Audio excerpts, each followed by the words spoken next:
मेरा एक दोस्त है जिसकी छोटी बहन ज्योति की दिल्ली में 2001 में मैरिज हुई थी। करीब 3 साल बाद जब उसको बेबी हुआ तो दूर पास के सभी रिश्तेदार बधाई देने पहुंचे। दोस्त ने बताया कि बहुत टाइम बाद घर में कोई बच्चा आया था। सभी बहुत खुश थे। पाठ पूजा हुई, रस्में हुई, पार्टी हुई। कुछ दिन घर में खूब रौनक रही। फिर एक एक करके रिश्तेदार लौटने लगे। आखिर में सिर्फ ज्योति की बड़ी ननद सुमन और उसके हस्बैंड रह गए।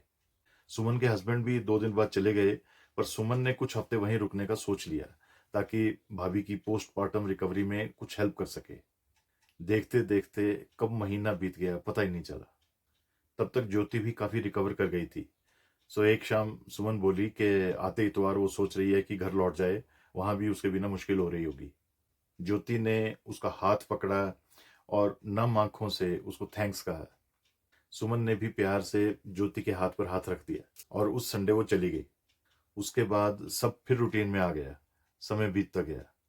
करीब 6 साल बाद जब ज्योति और उसके हस्बैंड अपना दूसरा बेबी एक्सपेक्ट कर रहे थे तो सब फिर बहुत खुश हुए थे। सुमन को भी जब पता चला तो वो स्पेशली मिलने आई।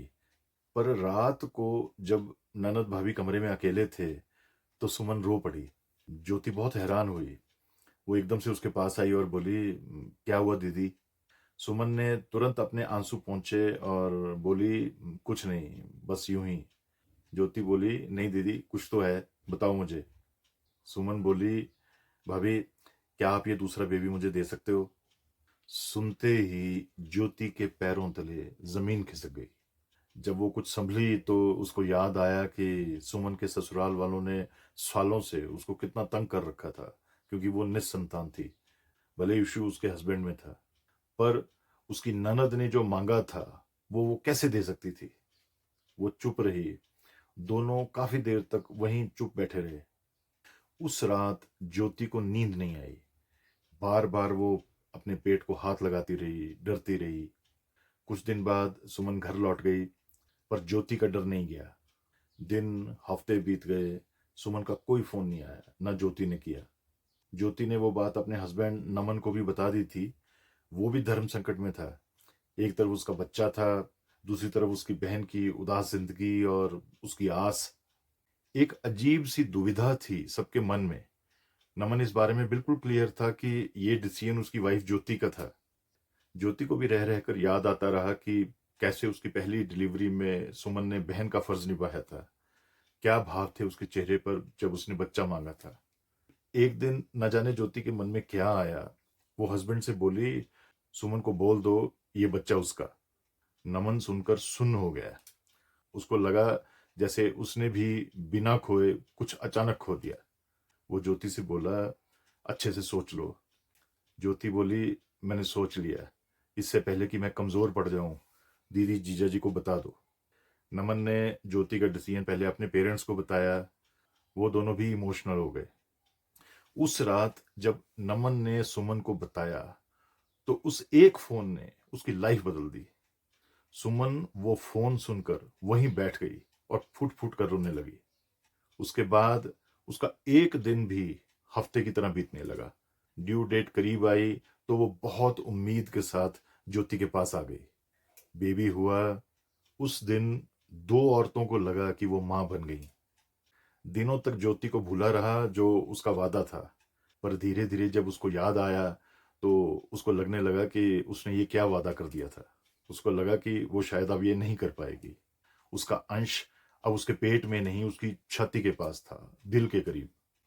बीच बीच में सुमन बच्चे को लेती, उसको नहलाती, कपड़े पहनाती, अपनी छाती से लगाती तो उसका सब्र टूटने लगता। सोचने लगती कि कब मैं इसकी मां बनूंगी। पर उसको ज्योति की भावनाओं का भी एहसास था। सो वो बच्चे को हर बार प्यार से उसकी बाहों में दे देती थी। फिर एक दिन सुमन ज्योति के पास गई, कुछ नहीं बोली और उसने ज्योति के आगे अपनी चुन्नी फैला दी। ज्योति पहले तो डरी, पर फिर न जाने उसके अंदर कहां से ताकत आई। वो बोली, दीदी इसको मुझसे ज्यादा प्यार देना।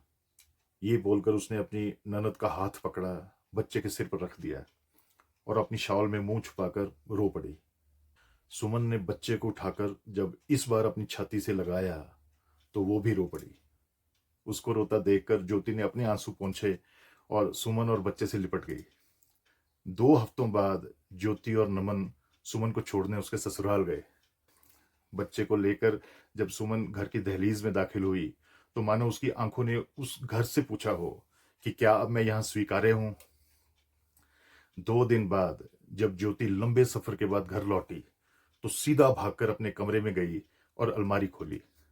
उसने बच्चे के सारे कपड़े सुमन को दे दिए थे, एक छोटे स्वेटर को छोड़कर।